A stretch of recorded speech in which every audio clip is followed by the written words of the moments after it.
Well, good afternoon. I'm Dean Wright, the Executive Director of the Freeport Area Church Cooperative, and this is the last of the videos of the 10 days of homelessness. For those watching, I spent the last 10 days homeless. Last night was my first night home since November 26th, and as you can see, if you've been watching the videos, I did get a shave and I did get a haircut. So this is going to conclude my journey into homelessness. I learned some things along the way. I did. On a personal level, I learned that, you know, when push comes to shove, I can build shelter, I can build fire, I can find food, and though it's uncomfortable, I can live out there. And again, Freeport's, you know, it's a bit different than Rockford, Chicago, other metropolitan areas. You know, maybe it's easier here than it might be somewhere else, and most likely is. But I got through it. A few cold nights, a few wet nights, but I got through it. I got through it though because I think I stayed focused and I stayed disciplined on seeking out food, clothing, and shelter. And for me, maybe that was easy. I'm not mentally ill. I don't have a physical illness. I'm not an alcoholic. I'm not addicted to drugs. And I think if I were, being homeless would be extremely difficult because I wouldn't be focused on the things that keep you going: food, clothing, and shelter, the essentials. It would be an extremely difficult way to live, and unfortunately a lot of our homeless people out there, those are the barriers that they face. Those are the barriers that contribute to their homelessness. What should our response be? I think for those individuals that we see that have mental illness and different types of barriers to keeping themselves housed, we have to continually show them compassion. They are they're humans, and you know, we have to take care of them. We have to provide them the kind of assistance. We need to pray for them, provide them some resources that keeps them out of the elements, that keeps them alive. I think that's just our duty as people, as neighbors. Individuals, though, that have the ability and the want and the desire to get themselves out of homelessness, we need to provide more resources for them. We need to help them get out of homelessness, get them out of shelters quicker than what we're doing. And I think there's a number of things that we could be doing here at FACC that hopefully in the coming year we're going to be approaching and addressing. I think there's things we can do to make things better. So here's my pitch. I learned the value of a couple items. The value of wool socks that wick moisture away from your feet. And I really want to make a pitch out there for the Freeport Area Church Cooperative that if you're in our area and you would like to donate wool socks to our organization to be given to the guys that are staying at the Liberty Avenue Mission, I would love to receive them. Socks are important and we really need them. I'd like to have about 40 pairs of wool socks to store up and give to guys as they come in. You know, those Carhartt masks that come around the top of your ears and around there, that was an invaluable piece of outerwear that I had. I couldn't have gotten to sleep without that. About a dozen to 2 dozen of those in our shelter would be great to have. I learned the value of those Carhartt insulated coveralls. They're an expensive item, they are, but man, they can make the difference being out there on the street, and it'd be nice to be able to get some of those. But there's some other things that we could be doing as well. But to do them, I need your help. Not necessarily your money, but I need your help. Over at the Liberty Avenue Mission, we spend a lot of time with food preparation. We spend a lot of money in food, money that we could be spending on other types of resources. I know that there's organizations, there are people, there are churches out there that would not even blink at providing an evening meal once a month for 9 to 12 homeless men living over at the Liberty Avenue Mission. And I want to try to recruit those individuals, those churches, those organizations to get on a schedule, get on a calendar to do that. But here's the thing. We're so inundated with issues that come in and out of our building on a daily basis. And we're actually, as a staff, we're swamped, we're tied up. I need somebody to organize that for me. I need someone who's got some skills in administrative, who's got some skills in management, who's got some skills in leadership, that can take on that project and get that organized for us and see it through. It's such a short-term project. I think once we got it up and going, it would just keep itself going. But I need help. I need to find that individual that's willing to jump in and give me this short-term project like that.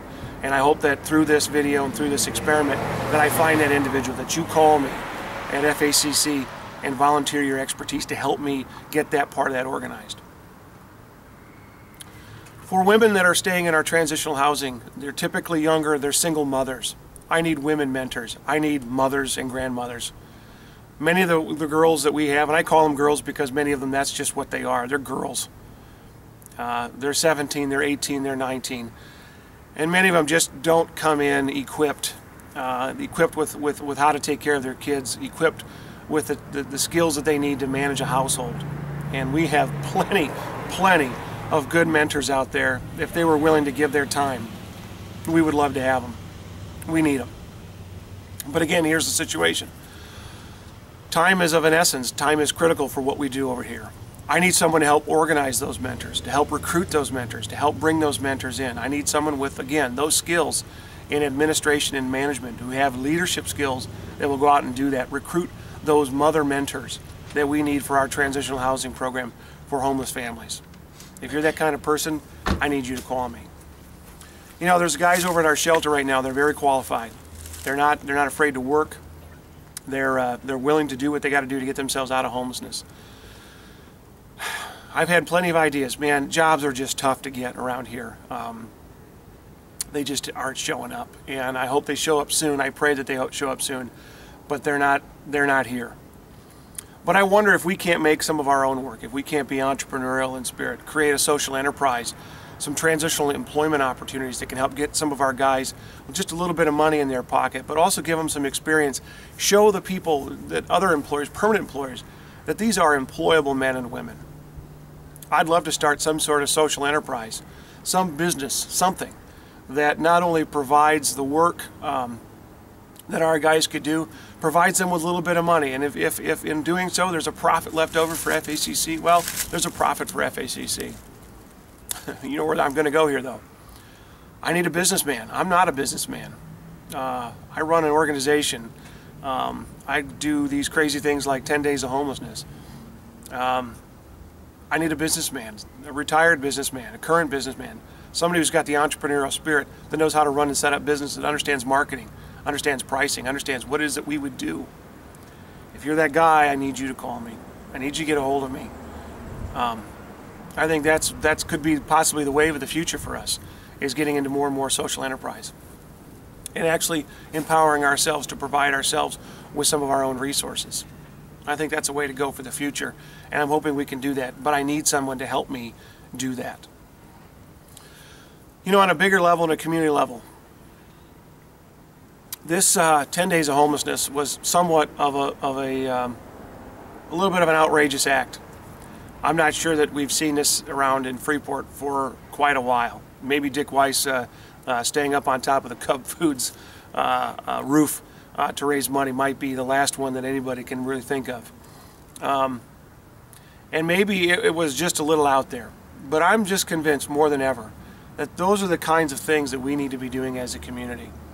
Doing more outrageous acts. Doing things that are bold. We're not getting anywhere right now being timid. I think we've figured that out. There are people in our community, and I know this for a fact. I call them the radicals. People who just go out there and get things done. They don't wait for committees. They don't wait for task force. They don't wait for the go-ahead from city or county officials. They just go out and get things done. They follow through on their passions, and they do the best they can. If you're that kind of person, I'd love to hear from you. I would. Whether it's got anything to do with homelessness or anything that FACC is involved in. I would love to hear from you. I'd love for you to give me a call.